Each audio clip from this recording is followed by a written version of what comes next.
Friends, in this exercise, you will learn about the series. There are two types of the series used in Excel. One is the growth type and the other is linear type. So let's see first of all what is the growth type of the series.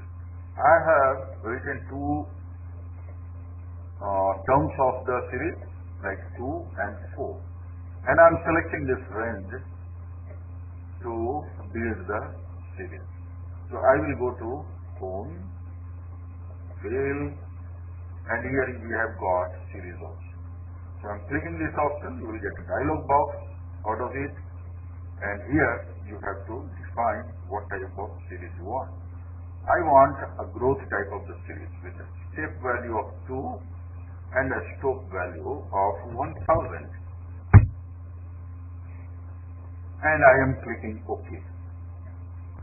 So here is the series 2, 4, 8, 16, 32, 64, just being doubled because the step value was 2, and 128, 256, 512, 512 when doubled will cross 1000. That is why it stopped here. So I am undoing it, and again I am trying to make a series. I have deleted 4 from here.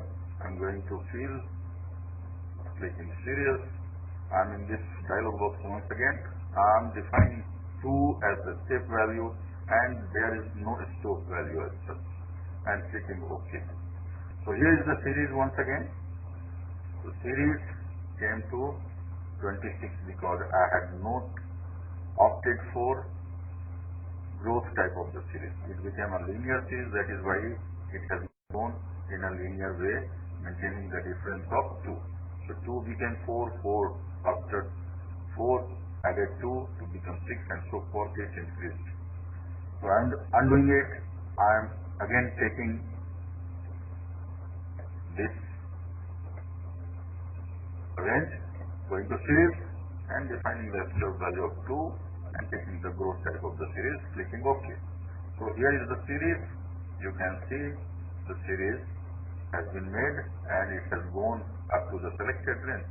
So there was no limiting value like 1000 in the earlier case, and so it has closed 1000 here and has gone up to the last cell selected in the range. Here this is how the growth type of the series can be created, and here there are this is about the linear series. So I have written the 2 terms of the series, 1, 2. So there is a difference of 1 between these two. If you select these 2 terms and hold this handle with the help of your mouse and drag it downward, you will see it has created a series. Similarly, here there are 2 terms, 2 and 4. I am selecting these 2 and dragging the handle to create a series of difference of 2. So it is basically table of 2, it is basically the table of 1. So if I select the entire range and hold this handle and drag it in the right direction, you will see it will create a series.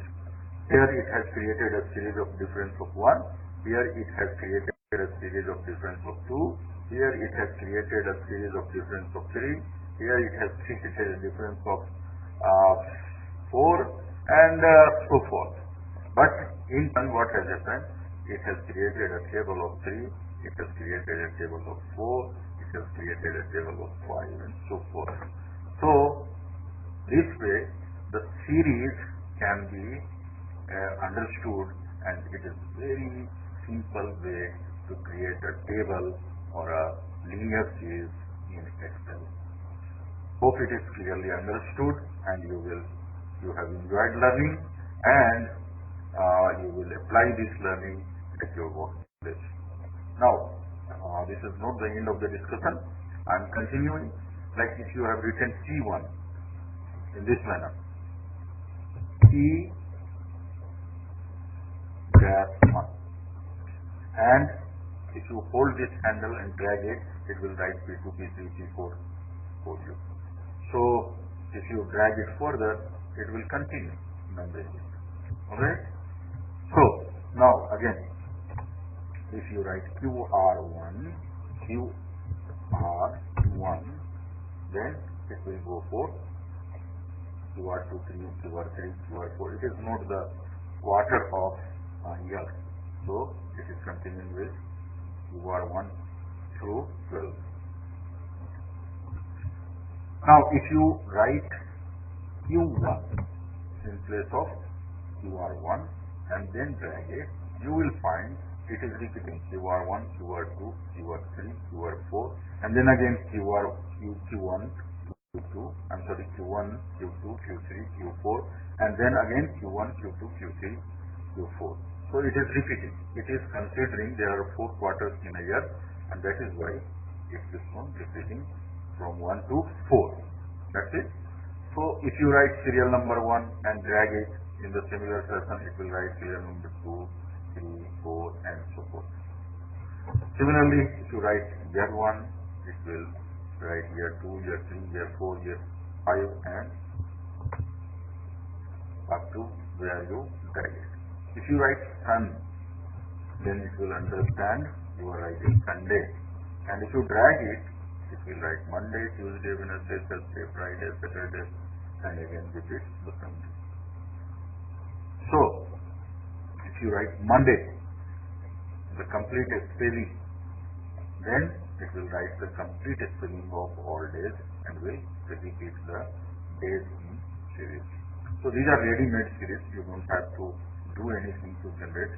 In all the PCs, everywhere you can create this series.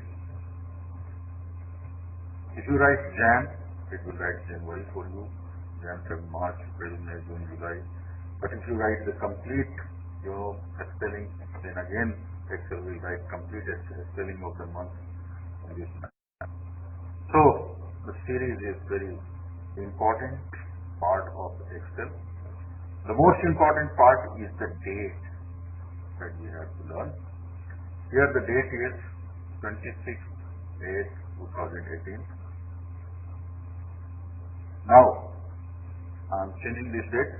I am changing it to 22nd of 8/2018. Now if I drag the handle and I create a series, then look at this series. It is 22nd of August of 2018. Now it became 23rd of August, 24th of August, 25th of August of the same year. Similarly, it has created a date series by changing the day part.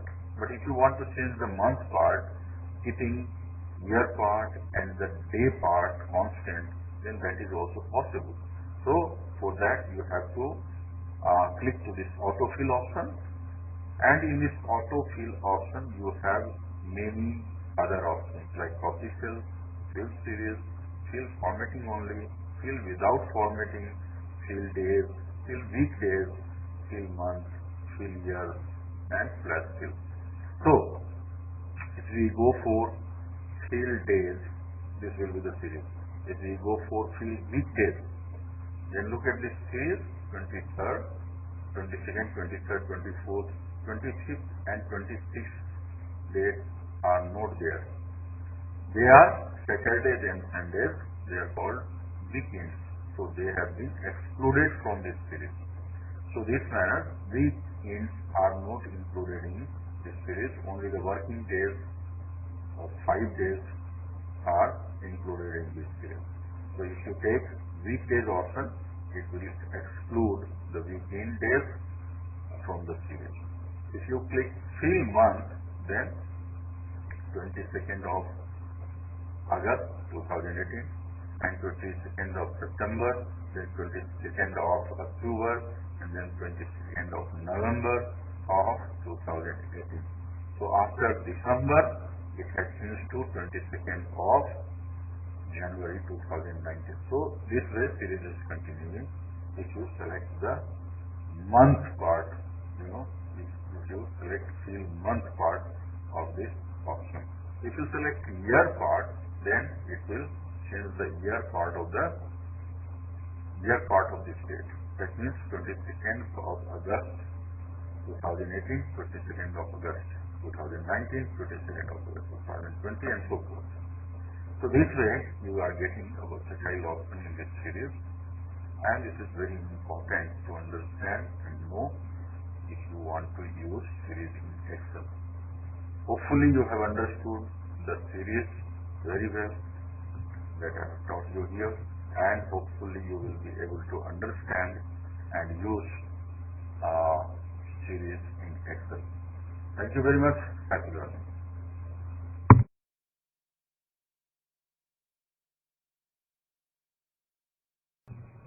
Hello friends. In this exercise we are going to learn about using macros in Microsoft Excel. So macros in Excel can automate your repetitive work. Mind it, the work or the task that is repetitive in nature in Microsoft Excel can be automated with the help of macros. So what macros do for you? They just record your activity on Excel sheet and execute the same in the same manner you proceed in the recording. So whatever you have recorded will be executed with the help of macros in the similar fashion as you have done in the recording. So that is it. So how do we proceed about it? Here we have got a small exercise of conversion of Fahrenheit value into degree Celsius value. So we will write a formula in this cell which will convert this value, Fahrenheit value, to degree Celsius value. For that we will use relative reference option, which keeps track of the movement of the cell cursor on the worksheet. That means if your cell is here and you are using a formula in this cell, and when you press enter it will land in the below cell. So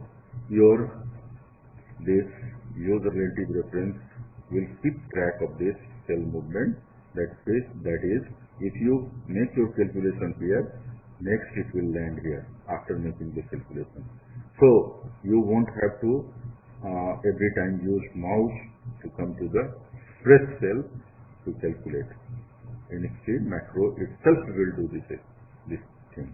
So it is for your convenience that you make this option on. How to make it on? Just click on this option and you will see there is a blue surrounding line around this icon, and that makes sure that your use relative reference option is on now. So next we will click on record macro option, but before that we will place this cell cursor here where from we have to start. So after clicking this into this cell where we will start this calculation, we will move to record macro, and here a dialog box will open when you click record macro option, and then here you have to supply the name of the macro, which is F2C I am giving, and I will use Q as the control key, and if you want you can write this description as to what this macro is going to do, or you can leave it blank. In this case I am leaving it blank. So now if I click OK, the recording will start and you will have to start your activity. So I am clicking OK, the macro recording has started and I am writing the formula. So I will write equal to, open the bracket, 5 by 9 is the fraction with which you have to multiply, and again I will open the bracket after multiplication sign and will click this 12. For this 12, the cell address has been noted down by the Excel, and minus 32. So from B2 it will subtract 32, and then I will press enter key to get the result. So here it has landed to the next below cell, and the calculation has been done, the result has been given. So the entire activity has been recorded by Microsoft Excel macro, and now you will have to stop the recording at the end. So click this stop recording in macros menu base. Stop recording. The recording has stopped, and if you click now Ctrl Q, you will see this calculation has been done, and your cell cursor is moved to the next downward cell. So I am pressing Ctrl Q once again to get this. So it is working successfully if you click Ctrl Q. I have deleted all the values. Next I want to use a button in place of shortcut key. So what I will do, I will go to insert, I will go to shapes,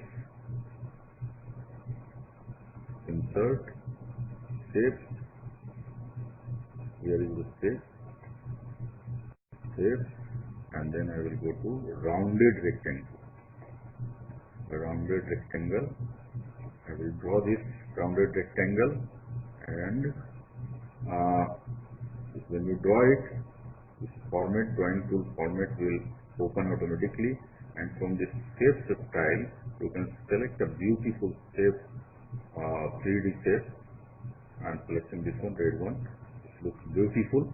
So I am writing something up here, like run macro will be the name of this button, and clicking home I am center aligning it by clicking these two options, and I will right click on this button now to assign macro. So when you right click on this button, you will see there is an option called assign macro is appearing here in the menu, pop-up menu, and you will have to click this option.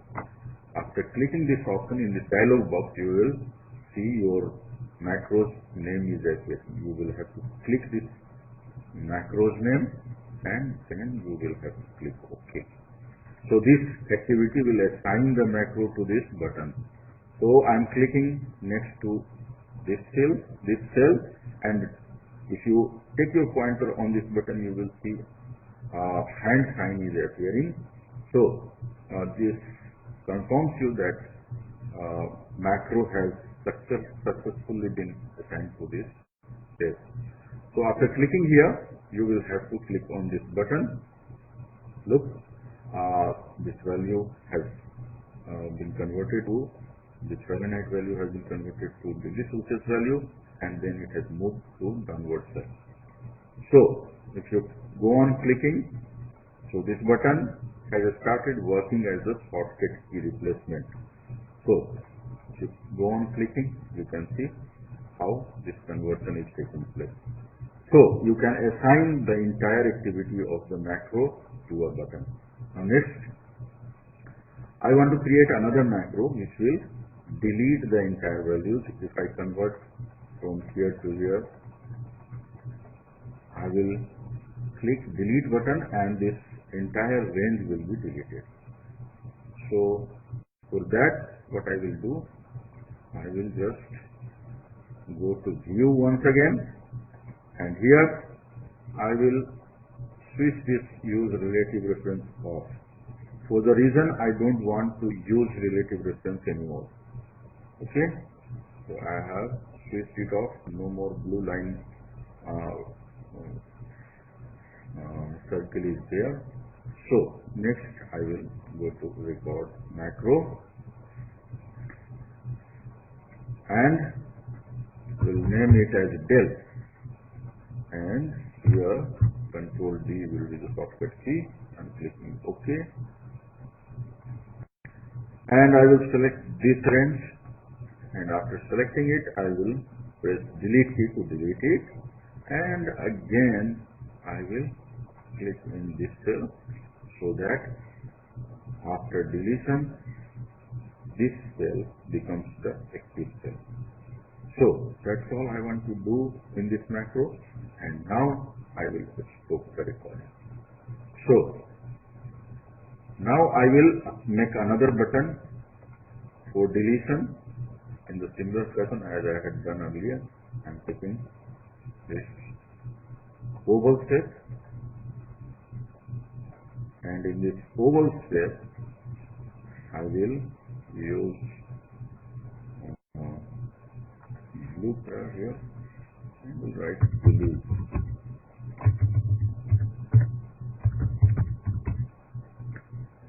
And in home I will center align this text, will right click, go to assign macro and select your macro to be assigned and click OK. So here this thing has taken place. I have done the calculation, now I am deleting. So after deletion the cell cursor is here. You can start from here. So here it is. Both the macros are working nicely and things have been done. So I have little automated this process. Similarly, you can automate any repetitive task as I told you in the beginning in Microsoft Excel. So that's it. Thank you very much. Happy learning. In this exercise, I will teach you two things. One, how to freeze pens or how to use freeze pens option in Excel, and second, about the pivot table. Pivot table is a very important tool in MS Excel. Pivot table allows you to do analysis work of the data very quickly. That quickly that you cannot imagine. So I will tell you how it is done, but before that let's look at the freeze pens option. Like if I scroll this worksheet, you can see the entire part of the header row is also scrolling up and it is hiding after this scroll. If I want this header row to remain on the screen, because this will help me to understand what kind of data is there.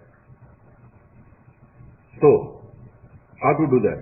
So if I want this row to be visible, then I will select 7th number.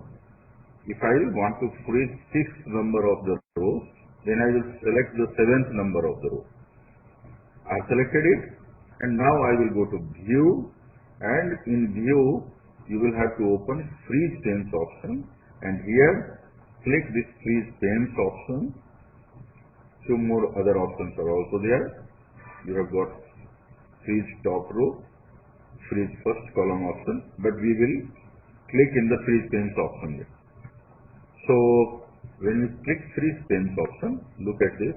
This header row is not scrolling up now, and above this header row the things are intact. Only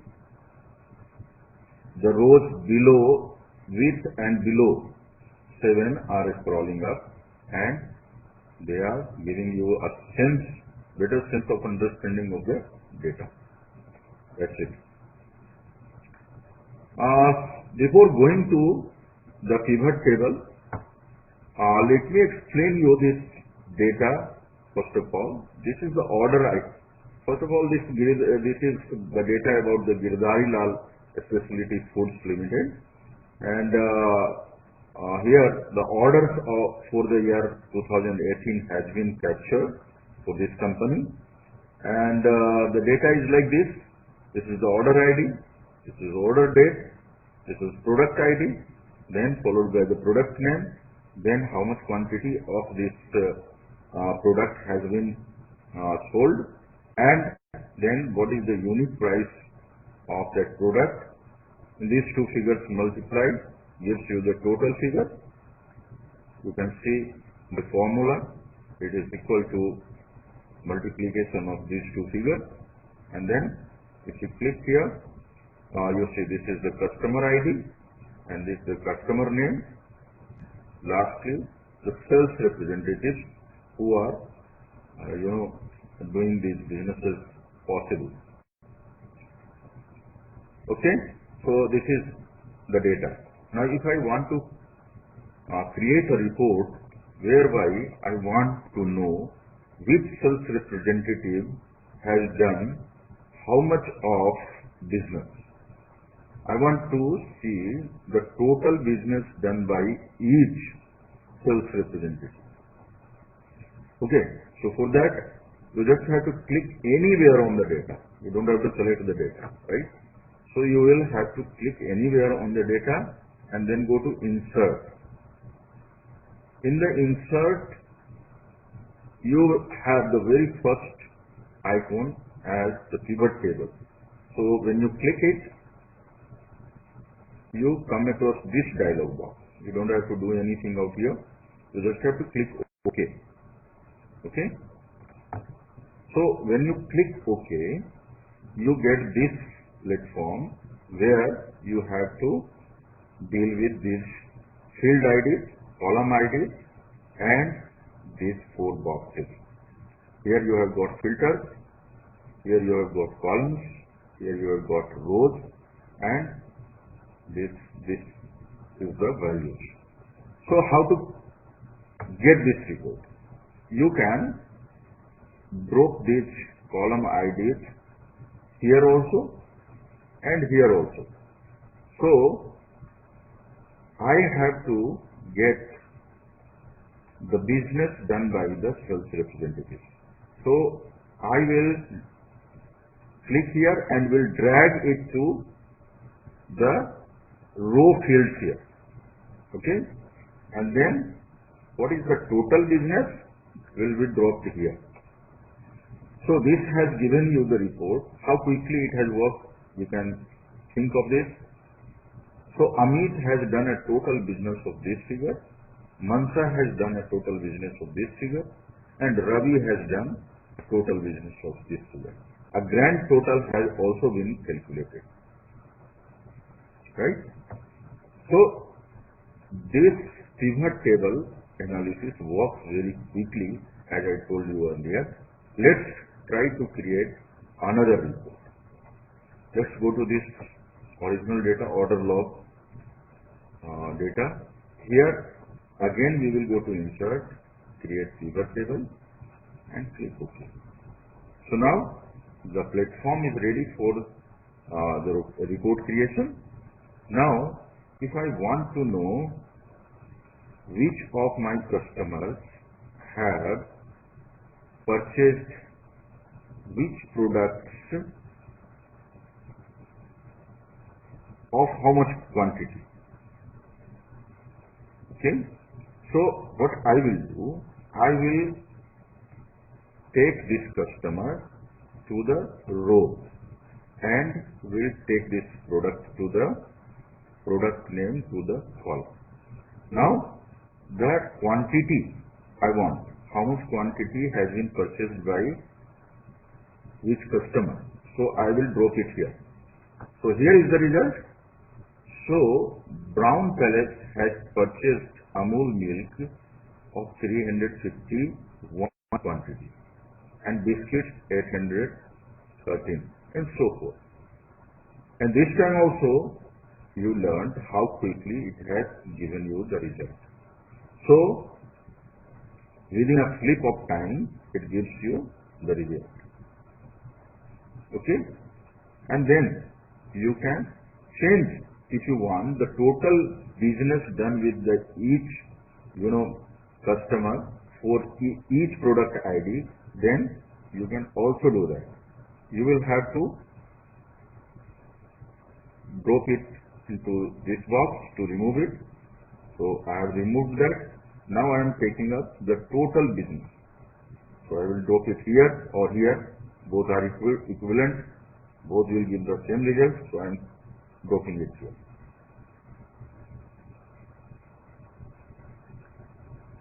Total location. So These are the respective total businesses for the customer about each product. Okay. Now, let's go to order log form once again, and I'm clicking here, going for the third kind of the report. I'm clicking pivot table. Okay. And then this time, if you want which customer has purchased what kind of products, I'm dropping it here, and just look at the result.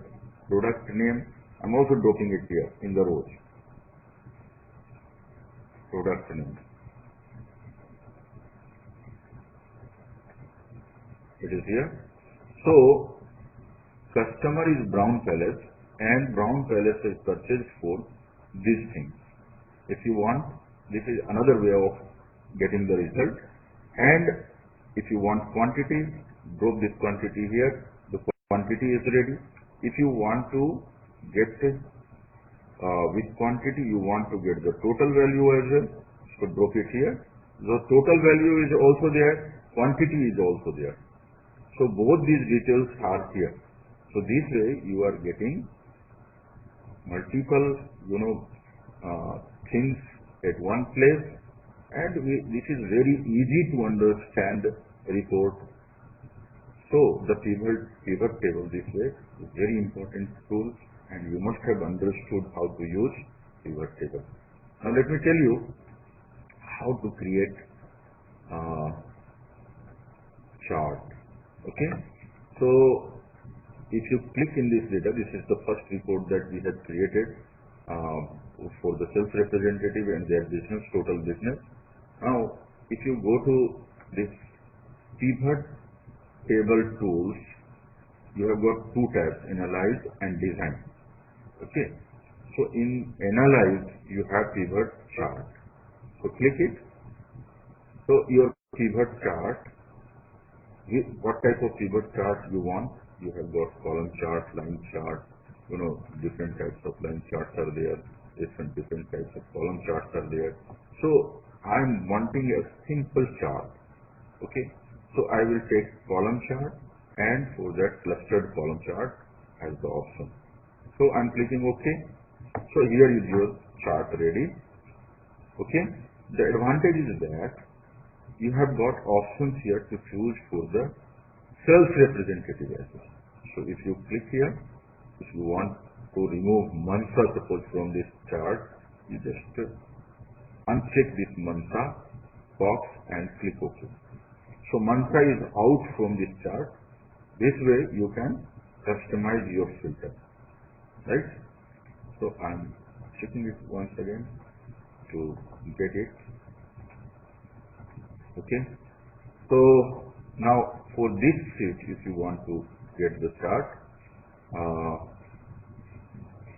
if you want to filter the products, suppose I'm unchecking all, and I am taking, for the simplicity of understanding of the chart, only two items, Amul and biscuit. So that's it. So I am trying to create a chart for this. So I will go to Analyze, will go to Pivot Chart, and I will click OK. So here is the pivot chart for that data, and look at this, the Brown Palace, the customers are there, these customers are there, and these are the product names. You can also filter out. I'm unchecking biscuit also to get the chart of Amul milk only. So this is the chart of Amul milk only. So this is how you create pivot chart for the pivot report. Okay, so this is also easier, not difficult at all. So here from also you can uncheck certain things that you don't want to appear in this chart. Suppose I don't want Brown Palace, Jali Darbar, Gitanjali and Novelty to appear in this chart. So I will uncheck all this, and here is the chart of the remaining customers. Okay. So hopefully you have understood how the pivot table is created and how the pivot chart is created. Thank you very much. Happy learning.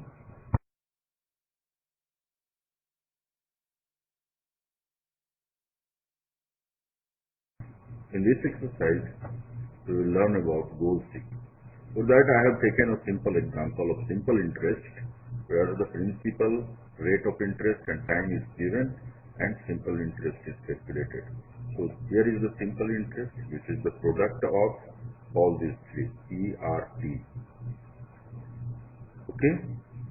But here the question is that in order to, with the 8,000 of principal and with this interest rate of 8.75% and 8 years of time, we are able to earn 5,600 rupees of interest. Now if I want to earn 6,000 rupees of interest, what should be the principal amount? So this is a kind of calculation that can be done with the help of goal seek. So for that, you have to click in the result cell, that is simple interest, which is using formula. Please be sure that your cell, present cell or the active cell must be the result cell, which is using the formula. Otherwise, what if analysis cannot be done. So after clicking in this cell, you will go to this place, what if analysis. Inside data tab, you will have what if analysis, and within that you have goal seek. So click goal seek. So this says set cell M25 to a value of how much? You want to make it 6,000. So you will write, you have been set to achieve simple interest of 6,000 rupees. So set value M25 6,000 by changing which cell? Which cell you want to change? So the rate of interest is same, time span is same, 8 years. So by changing the principal only. So for that, by clicking in this cell, by changing the cell, click in this box and then click this cell, which is being used in the formula. So some kind of calculation will take place and this will give you the result. And click OK button. See, 6,000 rupees of interest has been achieved by some calculation, and for that principal should be this one. I mean 8,571 rupees 43 paisa. So if you click OK, this result will remain here. If you click cancel, the earlier result will be there. So I am clicking OK and I will copy this to this cell. So similar thing you will have to repeat for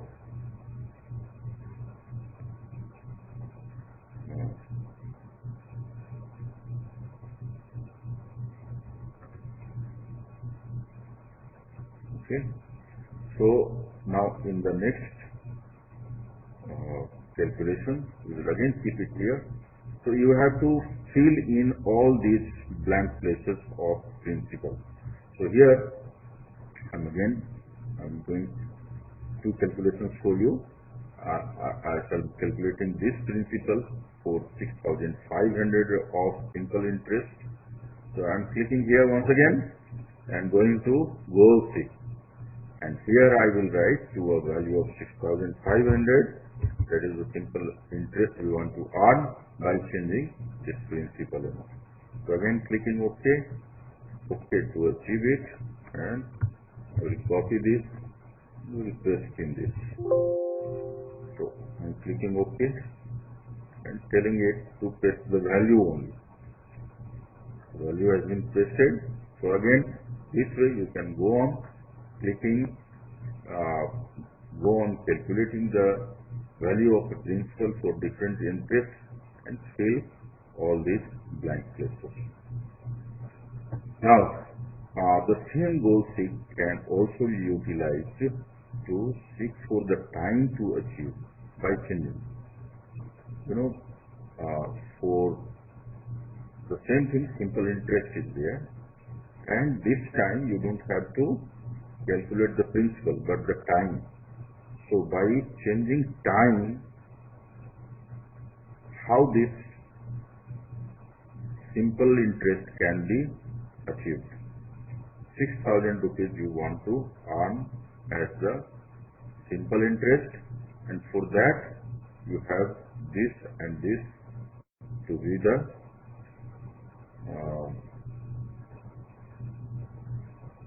parameter, and time has to be calculated. Okay. So for this again I will keep it here, and we'll go to goal 6. Set cell M34 to 6,000, and by changing which cell, but this is not going to work because your principal is 8,000 here. So firstly you will have to change this value to 12,000, and then you can leave it untempered, but principal amount has to be changed, otherwise it will take into consideration only 8,000 to be the principal.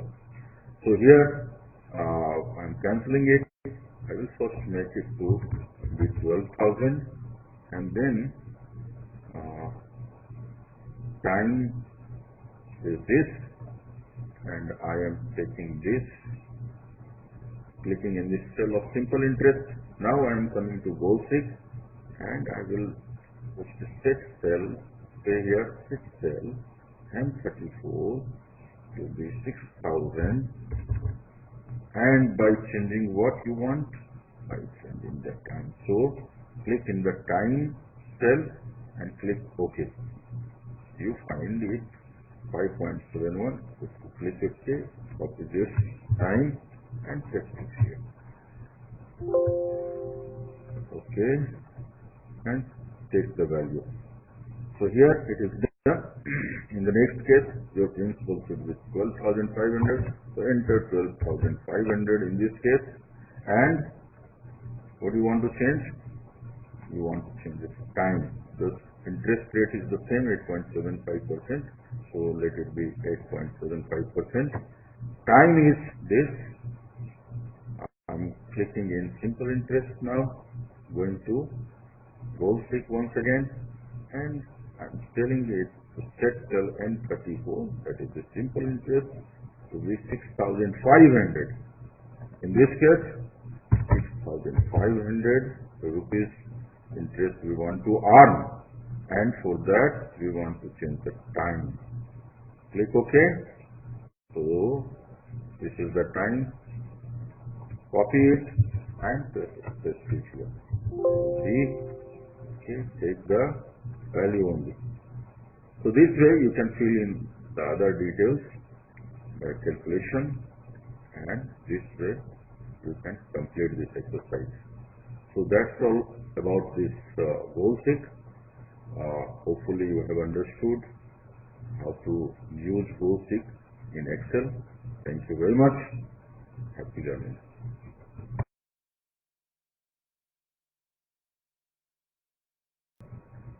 Hello friends, in this exercise we will learn about scenario analysis.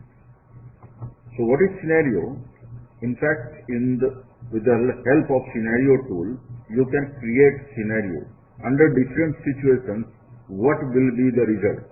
Here we have taken a simple example of simple interest. So for that simple interest calculation, principal amount has been taken, rate of interest has been taken, and time too. So the simple interest is calculated here in this cell with the help of product function, which is multiplying all these three.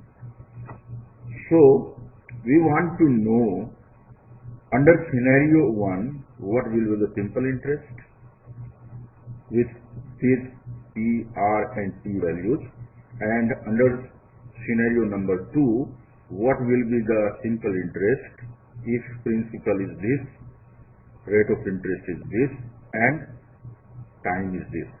Similarly, for S3, S4 and S5, which are scenario number 3, scenario number 4 and scenario number 5, with these figures what will be the simple interest.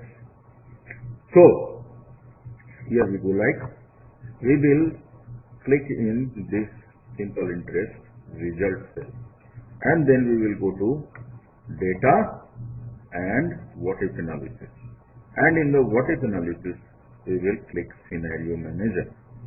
Scenario manager will open a dialog box like this, where a ready-made scenario is already there with S1, S2, S3 and S4, etc.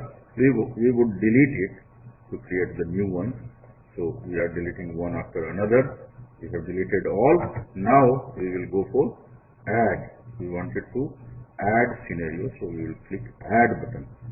So as you click add button, you will see fresh dialog box of add scenario will open, which will ask you for the scenario name first. So I am giving S1 to be the first scenario. By changing which cells it is asking, so you tell it, I want to change all these 3 cells. So it will ask you, after this it will ask you the values of these 3 cells. Okay, click OK button. So now in this scenario values, it is asking you for the fresh values under scenario 1. So under scenario 1, principal is 15,000. So you write here 15,000 and the rate of interest is 8.75. So leave it intact, 0.0875, which is equivalent to 8.7, which is equivalent to 8.75% of interest. And what is the time? Time is 5. So delete this 6 and write 5 and click add button. Don't click OK. Add button. So scenario 1 is now added to the list, and now it is asking you for the another scenario to be created. So you have to supply the another scenario name, next scenario name. So write here S2 as the scenario name. By changing the cells, leave it as it is, because the same range we will have to change time and again. So click OK. So this time the value is 17,000 and year is 6,000. Rate of interest is the same. So write here 17,000 in the first box and write 6, which is already 6. So add it. It is added. Now write here succeed, and by changing cell, click OK. So this time it is 19,000. So write 19,000 out here, and then what is the rate of interest for 19,000? It is 7%. So write 7% and then click add. So now it is S4. Click OK. For S4 it is 21,000. So make it 21,000 in place of 19,000, and then make it 7. Time is 7. So the last but not least, S5. Click OK once again and change the values. 23,000 and the time is 9. So this was the last one, scenario number 5. So you can now click OK. After the last entry, you can click OK. You should in fact click OK, and then your scenarios are here. If you want to generate a summary of these scenarios, you can go to summary, and it will lastly ask you report type. So scenario summary, result cell is B6. It is correct. This is the simple interest. The formula used in this cell will be used for the calculation of simple interest for all this. So I am clicking OK to get the scenario result. So your scenario result running, and it has created a scenario summary called sheet here with the scenario summary. So here are the results. Under S1, this is the simple interest. Under S2, this will be the simple interest. And under S3, S4, this will be the simple interest. Here we have missed the time. We forgot to change the time. It should have been 8 years in place of 7 years. So this is a mistake here. So this is the scenario summary. This is how the scenario assembly is changing. Similarly, you can create different scenarios under different situations with different number of parameters changing. So the advantage of scenario manager is that you can make a number of factors change together, and under those changing factors, what will be the result, how the result will be affected, that can be seen on a single platform like this scenario manager, where we are seeing under S1, S2, S3, S4, and S5 how the interest is, simple interest accrued is changing. Hopefully this thing is properly understood to you all. Thank you very much. Happy learning.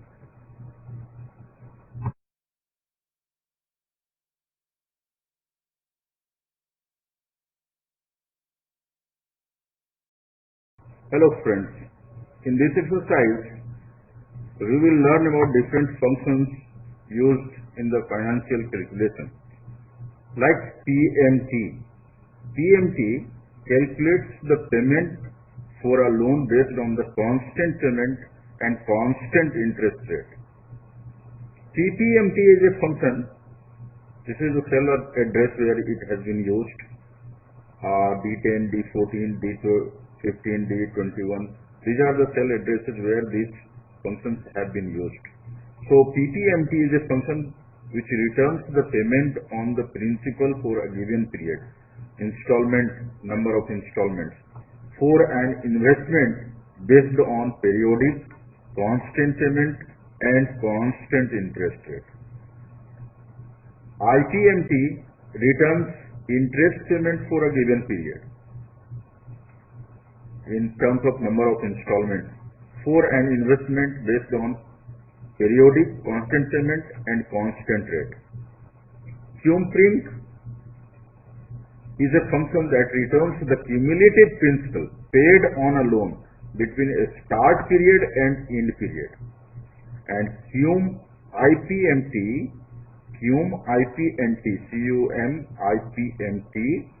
is a function that returns cumulative interest paid on the loan between a start period and the end period. So, for that we are taking an example of loan analyzer out here, where the principal, the loan taken is 80 lakhs loan has been taken from the bank at the interest rate of 10.25% per annum, and number of terms, that is for 180 months he has to repay this loan. So in 180 months he will be repaying 80 lakhs of loan. So for that, what will be the EMI that we want to calculate? Then for that, PMT is the function. Here is the PMT function. Let's understand what it does. So it is already calculated. These values are calculated. So just you have to study. You will have to click in this cell and will click FX. So now it says rate. So rate of interest per annum is given in this cell. So this has been divided by 12 for the calculation of rate of interest per month. So this is the result, and NPAR is nothing but number of installments. So in 180 installments, the person has to repay the loan of 80 lakhs. And this is PB is the present value of the loan, that is 80 lakhs. Today's value of the loan is 80 lakhs. And future value of the loan, FV, and type we are leaving blank. For the calculation of PMT, these two can be ignored, so we are not taking these two values. And clicking OK will give you the result. The result will be negative because you will have to pay this amount to the bank. You have taken 80 lakhs of rupees, is there in your pocket, but when you will at the end of the first month, after taking the loan, if you have started to pay your loan back, you will have to pay this amount, that is 87,196 rupees 7 paise. So this EMI can be calculated with the help of PMT function. Now, considering this amount to be paid in 1 month, if you pay this amount for 180 installments, this will be the amount. So we have calculated here this value multiplied by this value. So we are multiplying 180 by this figure, 87,196 rupees 7 paise. So multiplying these two gives you a figure of 1,56,95,293 rupees 22 paise. So when you are repaying this loan, you are paying this amount in total. Alright. So in place of, you have taken 80 lakhs of rupees, but to the bank you will have to pay 1,56,95,293 rupees 22 paise. Now, what is this? This is equal to this loan amount. Negative value of this has been taken, so that is why written in bracket. So, if you deduct this value from this value, the total amount that you are paying, if you deduct this loan value, you are paying 76,95,293 rupees as the interest. Alright, so hopefully this part is understood to you. Now, let's understand the current position of the current status of the loan. Suppose you have paid the loan, you are in the 20th month of the loan. Now, the running month is 20th. So, after current month is 20, how much amount of loan, how much amount of principal, and how much amount of interest you are paying, that can be calculated with two functions called PPMT and IPMT. PPMT calculates, here you can see PPMT calculates principal per month. PPMT, principal per month. So this function takes rate of interest, monthly rate of interest, annual rate of interest divided by 12, and takes how many months you have already paid.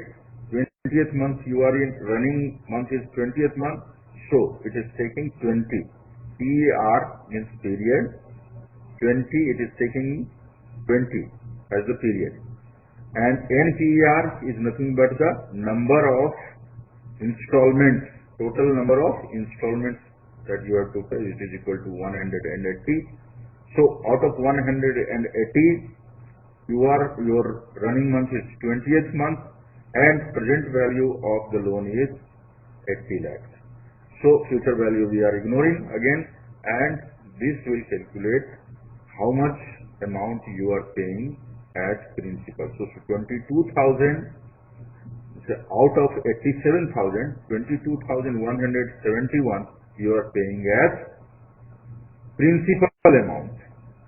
So out of this amount of the installment, you are paying 22,171 as the principal part. Now let's know what is the interest part. So for that we have got IPMT functions, and IPMT function takes rate of interest similar as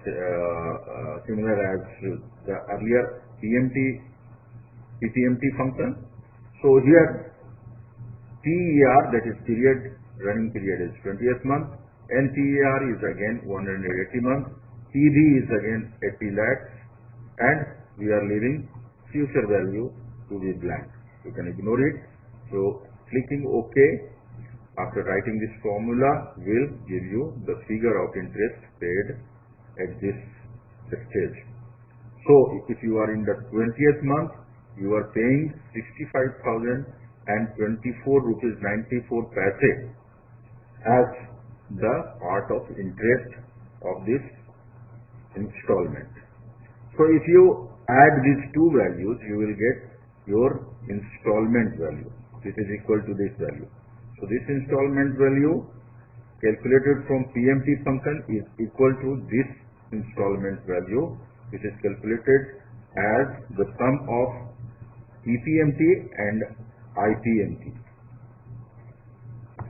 Okay. Now, if you want to calculate how much of principal you have paid to the bank till date, then the function is cum_print. So cum_print function again takes rate of interest divided by 12 to calculate monthly rate of interest, NPAR, which is equal to total number of installments, PV, that is 80 lakh, total loan value, and the start date is 1, that means from the very first month you have started repaying the loan, and what is the end date, that is 20th month it is running, so it is taking end period as 20, and here is the value given to you.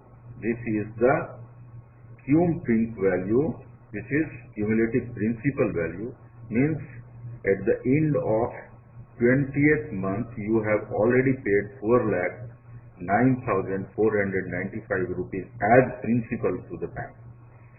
Now taking this part, which is calculated by cum_IPMT function, here also we are taking rate of interest, monthly rate of interest, and then this is total number of installments, present value of the loan, that is 80 lakhs, the start period is once again 1, and end period is 20.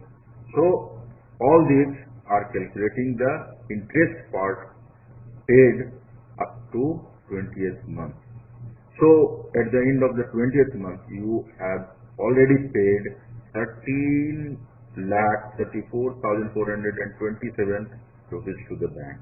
So if you sum these two values, you come to a value of 17,43,921 rupees you have already paid to the bank. Hope this part is clearly understood. And now going to the part of the accelerated payment. Sometimes you want, if your salary increased over the time, you want to repay the loan faster. So for that, you want to pay some extra amount to the bank. So that is called accelerated payment. So here, this is the unpaid amount where at the end of this, the 20th month, this much of loan you have repaid. So we are adding this value to this value. This is a negative value. So adding these two values will leave the remaining amount that you have to pay to the bank. So you have to pay 75,90,505 rupees yet to the bank. Now suppose you want to pay 50,000 more rupees to the bank. You have decided to pay 50,000 more rupees to the bank in addition to this one, this figure. So your EMI is 87,196 rupees and 7 paise. So in addition to that, you want to pay 50,000 more. So now in how many terms, in how many months you will be able to repay the loan, that can be calculated. So in how many next months you will be repaying the total loan, that can be calculated with the help of NPAR function, and which takes rate of interest and a value which tells let's take it like this. I'm double clicking in this value, D19 minus D29. So it is this value, D19. It is this value minus this value, that means this value is already negative, and if you minus this value, then the total value will be a negative number. So that is why we are subtracting from this value to this value. Okay, and then lastly it is present value of the loan, which is nothing but this value, 75,990,505.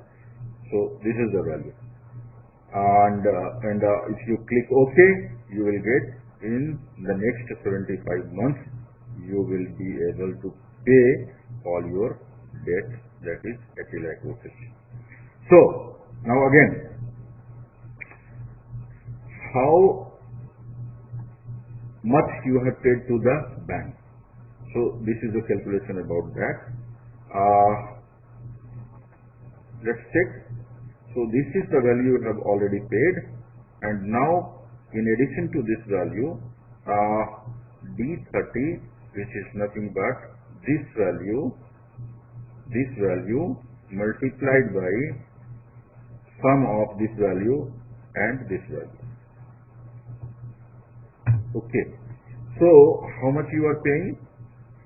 This amount you are paying as the loan, means 1 crore 20 lakh 63,402 rupees 58 paise you are paying to the bank in total. So this total is the sum of this value multiplied by 87,000 plus 50,000. So in total you are paying this much in place of this value. Hence, had you not gone for the accelerated payment option, you would have paid 1 crore 56 lakh 95,293 rupees 22 paise. But in place of that, you are paying only 1 crore 20 lakh 63,402 rupees and 58 paise. So what is the saving? The saving will be, if you subtract this value from this value, you will get the saving. So saving is rupees 36 lakhs 31,890 rupees 63 paise. So all these calculations are here, and that's it. Hopefully you have understood these calculations and understood each and every calculation, and you will be able to use these calculations as per your requirement. Thank you very much. Happy learning. Hello friends. In this exercise I am going to teach you about how to use Solver. So for using Solver, you must have this tool on your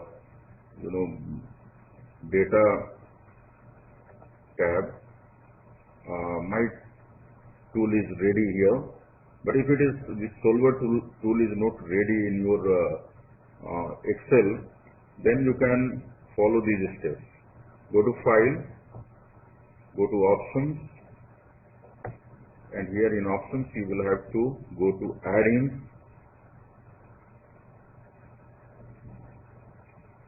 In Add-ins, you will have to choose Excel Add-ins. It is already selected, and then you have to click Go.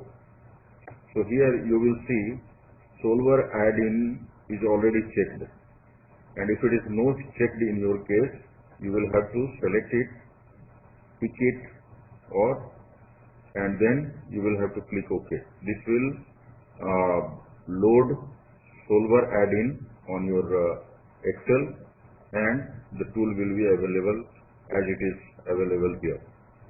So you will have to follow the said steps if it is not available.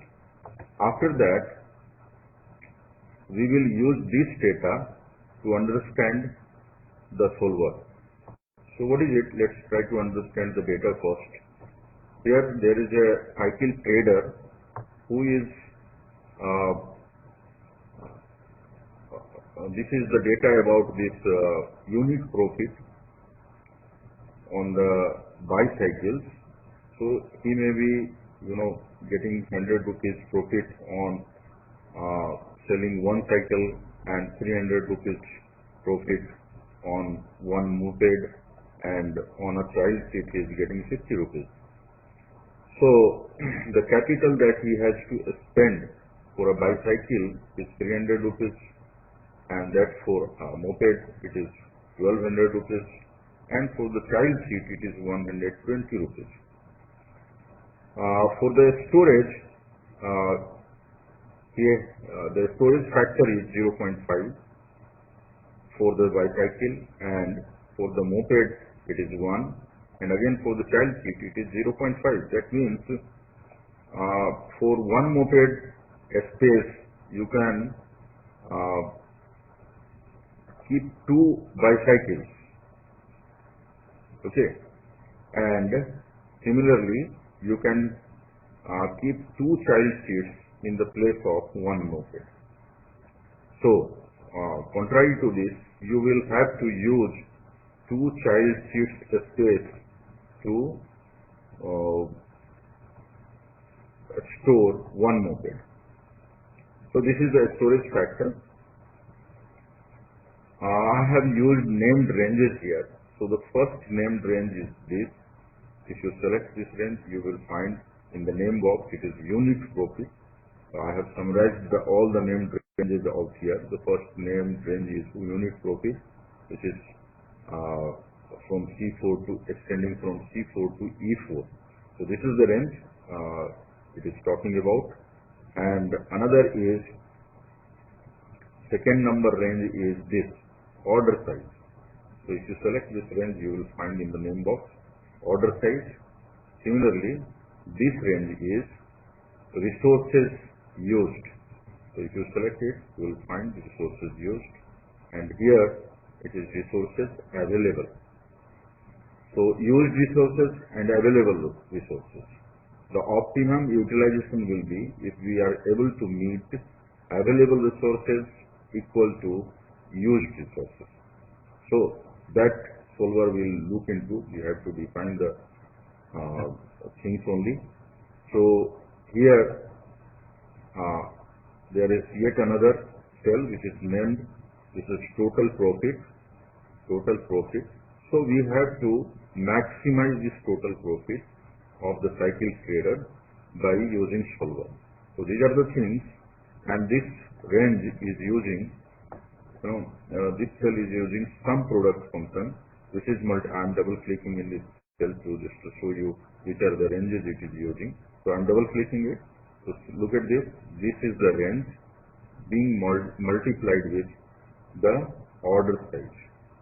So resource used, cell is using some product function to multiply capital with the order size. So whatever order will be there, now it is not, it is showing you 0 because no order has been given by the solver. But it will, when it will solve this model, this problem, it will show you some solution. So this is blank now, but these two ranges are being multiplied. Some product gives you the product of this range to this range, this cell to this cell. That means it will multiply this cell and this cell to this cell, and this cell to this cell, and it will sum all the three, and then it will give you this value. Similarly, it is also using some product to give you the figure for the storage. Okay, and these are the values, resources. This is the money he has to spend, and this is the total storage space. Okay, and we have to maximize this profit. So I'm clicking in this profit. Everything is ready here. This ranges are named. We have to go to data, and you just have to click this solver tool. This will open a dialog box where set objective. I have used the named range, which is this one, total profit, and I have opted for max because I want to maximize total profit. And then by changing the variable cells is the order size. This is the here in this range the solver has to make the changes.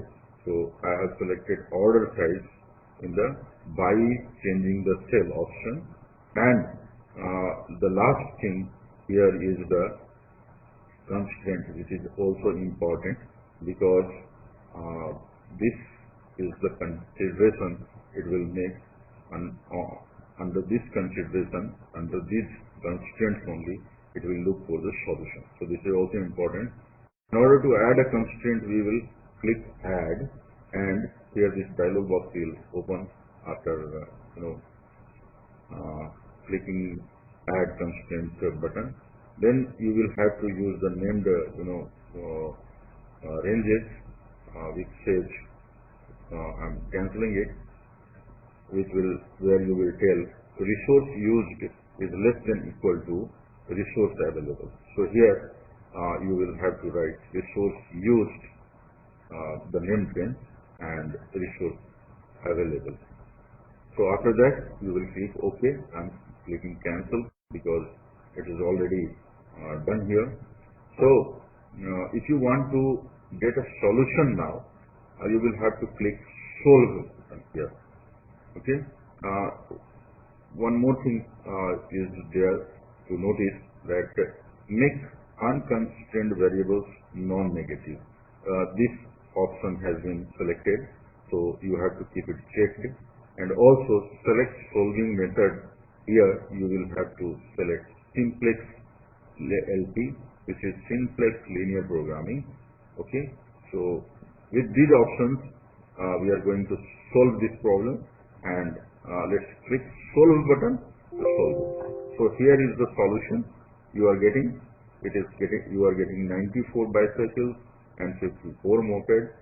He will have to purchase to get his total profit optimized. So if you want to keep this solution, you will have to keep OK. You will have to click OK.